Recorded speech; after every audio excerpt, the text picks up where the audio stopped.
Welcome to Done with Debauchery, a sobriety and wellness podcast where you'll hear honest experiences about navigating life and relationships without alcohol, how to pursue your own personal wellness journey, and share intimate conversations with special guests. I'm your host, Keisha Scott.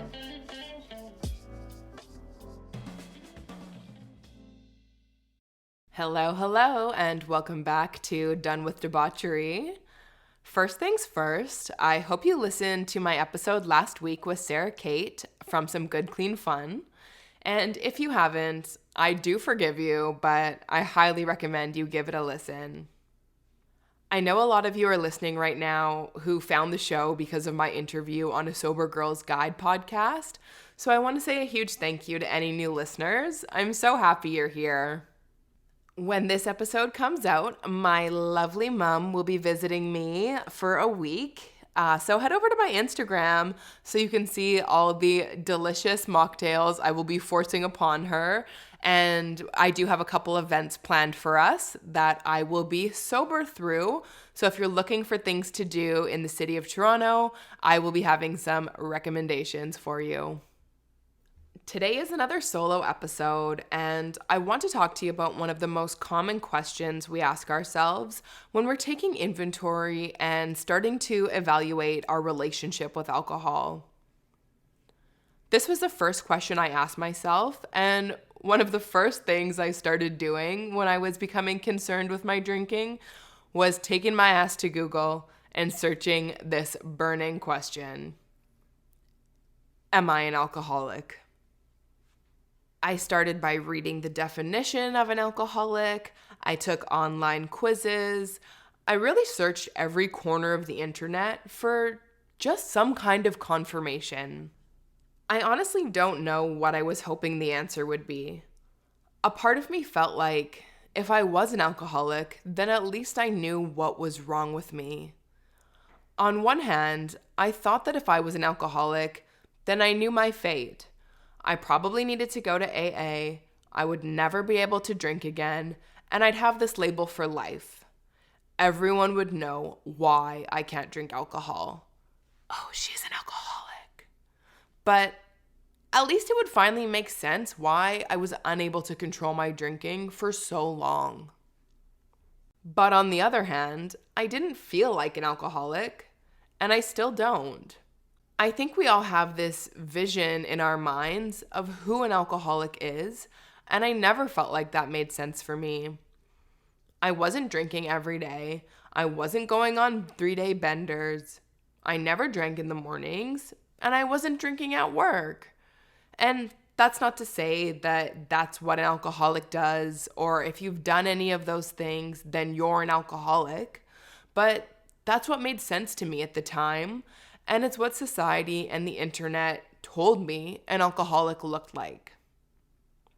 I wasn't doing all of those things, but by the end of it, I was drinking alone at home most nights of the week. I was isolating myself from my friends and making excuses not to go to social events. Then if I did go out, I wasn't able to say no to alcohol if it was offered to me, and once I started drinking, I couldn't stop.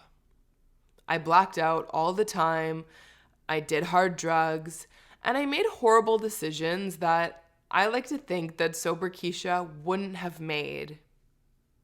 There were even times, more often than I want to admit, where I'd go out drinking with friends, and on the way home I'd stop and buy a bottle of wine because I wasn't done drinking, or it felt like we hadn't drank enough. I was pretty sure I had a drinking problem, but I wasn't ready to accept the label of alcoholic. During this time, I let very few people in, and not one person knew the full extent of what was going on behind closed doors. If I had to choose one person who knew the most, it would be my therapist. I was probably the most honest with her out of anyone in my life. And I think that's probably because I knew she couldn't tell anyone. I felt a huge amount of shame and embarrassment around my drinking, but talking to her never made me feel bad about myself. but it was really hard to say those things out loud to someone. She gently encouraged me to seek support, and she recommended programs like AA. The name alone had completely turned me off. How could I go to Alcoholics Anonymous if I still didn't have the answer to my question, am I an alcoholic? I had and still do have friends that can have one glass of wine, one drink, and be satisfied with that. I remember being shocked if I found out that one of my girlfriends had opened up a bottle of wine the night before, alone, and only had one glass. How? How was she able to do that? I also had friends who could drink until 3 in the morning and get up at 8, no problem, and have a full productive day at work. Neither of those things were ever something that was possible for me. My anxiety alone the day after drinking would be crippling. I've never felt worse about myself than I did in those years. I don't remember the exact order of events, but at some point, I started trying to moderate my drinking. I would tell myself I wasn't going to drink for the next week, or I wouldn't drink alone at home anymore. There were so many rules I tried to set out for myself, and if you're guessing that none of them worked, you would be correct. I also started using an app to track my sobriety to see how many days in a row I could string together. I ended up downloading and deleting the app several times, but the most recent version I have on my phone goes back to 2019. There's a community forum on the app where you can make anonymous posts about your sobriety progress, and it groups you together with other people who are reaching the same milestone as you.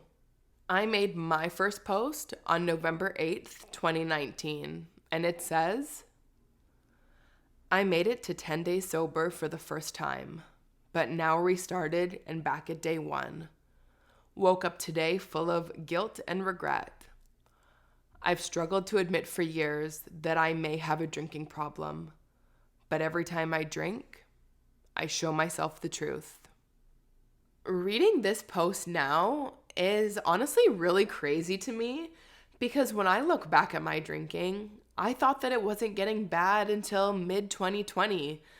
But here I have actual proof, a post written by me during what sounds like was a pretty shitty hangover, being honest and acknowledging that I've already felt this way for years.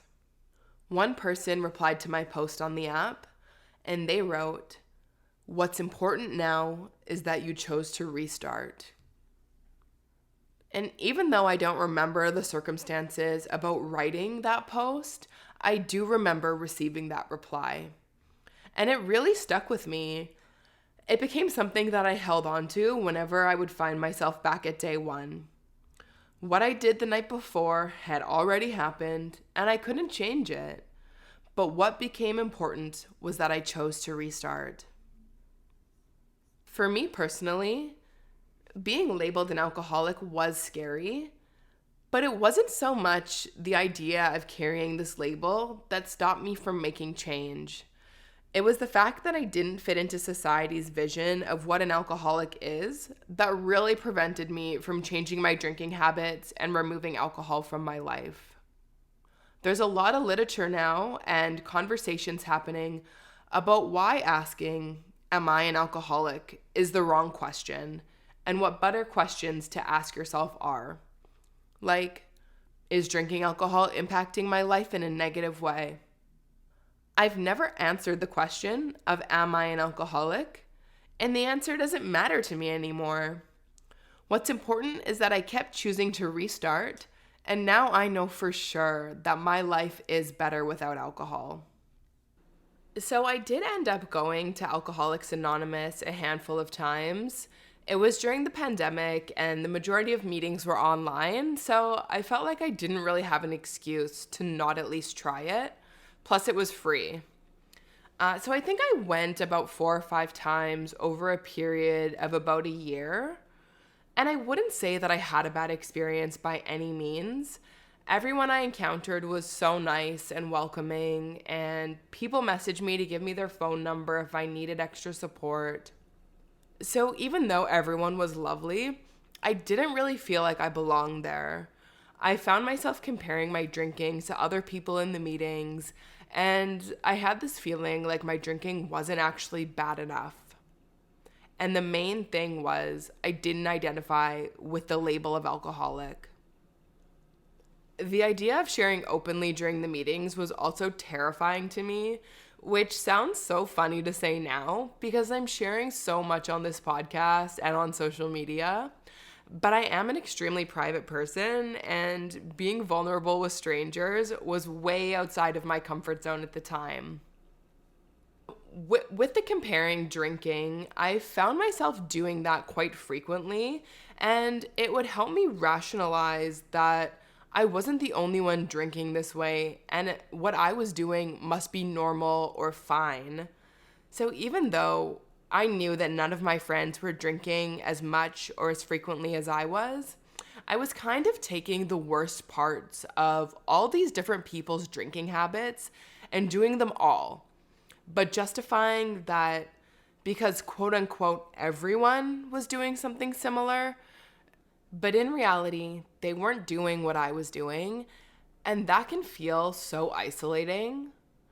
I've been getting a lot of messages primarily on my Instagram from women telling me that they feel like alcohol is becoming a problem in their lives, but they also feel like they don't have anyone they can talk to about what's happening and what's really going on with them.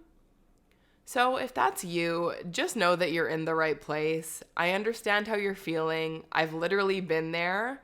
And just know that you don't have to be an alcoholic to change your relationship with alcohol. That's all for this week, but I do have one favor to ask. If you like the show, please rate and subscribe on Apple Podcasts or Spotify. It not only means the world to me, but it helps the show grow and gets the episodes out to more people. Also, if there's anything in particular you want to hear, please reach out to me on Instagram at donewithdebauchery, or you can submit a form on my website, which is just donewithdebauchery.com. Until next time. This is Keisha signing off on another episode of Done with Debauchery. If you liked what you heard, please share and subscribe. You can also find me at donewithdebauchery.com or follow along on Instagram at donewithdebauchery. Thanks for listening.